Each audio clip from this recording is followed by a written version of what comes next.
Hey, Rob Dayton with the Masters program, and I was just reading a statistic that just frightened me. And it said that about 75% of Americans over the age of 20 are either overweight or obese.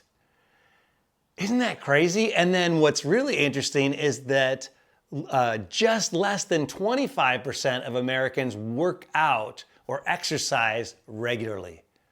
Well, why is that? Well, the bottom line is the body doesn't want to do that. The body doesn't want to do the hard thing. As soon as we start exercising and we get that resistance, our body's screaming and saying, no, I don't want to do this. And what's required is a mind. We have to have a mind muscle that overcomes the body and says, this is what you're going to do. And the interesting thing is that's the same thing with sin. Sin requires a mind muscle to overcome. And there's opportunity for you to practice and exercise that sin muscle to become really good at being sinning less. You know, in the Masters program, we talk about the 4 calls of God: conversion, that's saying yes to Jesus, and then call to transformation, becoming like Him, and then faithfulness and fruitfulness. And focusing on transformation, it's really about becoming like Christ, becoming like Him, abiding in the words and practicing the words that He's told us to do.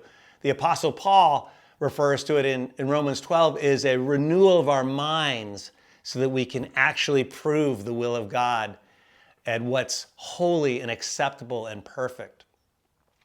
And so we want to have that same capability. We want to move into transformation, but the problem is the body is in the way. And I propose to you, there are some very simple things you can do. Not confronting sin. You're going to have that opportunity many times in your lifetime to say no to sin. But you can actually get in the mind gym and practice very simple things that will exercise your anti-sin muscle. What do I mean by that? Well, for example, you could stop drinking coffee for a week, or sugar. Don't eat added sugar for a month, or perhaps fast for a day from food. You know, it's really interesting with me. I just love coffee. I love it every single morning. I say goodnight to my espresso machine. See you in the morning.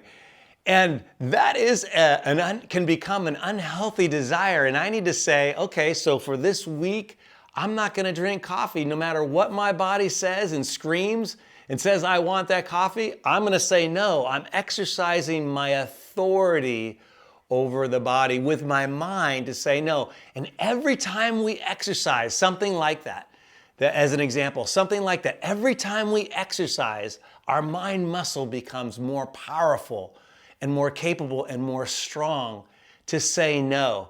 And what's really crazy interesting is that same mind muscle that you say no to coffee, or you say no to drink, or you say no to food, or you say no to sugar, or name it, something that requires a delaying self-gratification. Maybe I really want to buy this. Maybe you say, okay, well, I'm going to put it off for 6 months.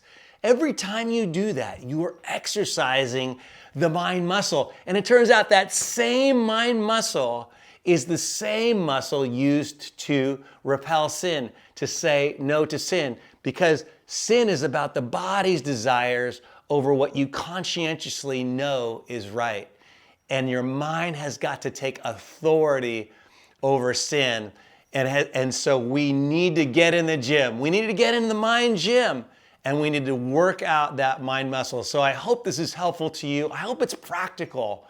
Just try it out. And by the way, it's going to take regular exercise. You don't just get fit by doing one thing, like not drinking coffee for a week. You have to return to it and get in the mind gym and exercise that muscle and authority over sin. I'm Rob Dayton, and we're in your corner.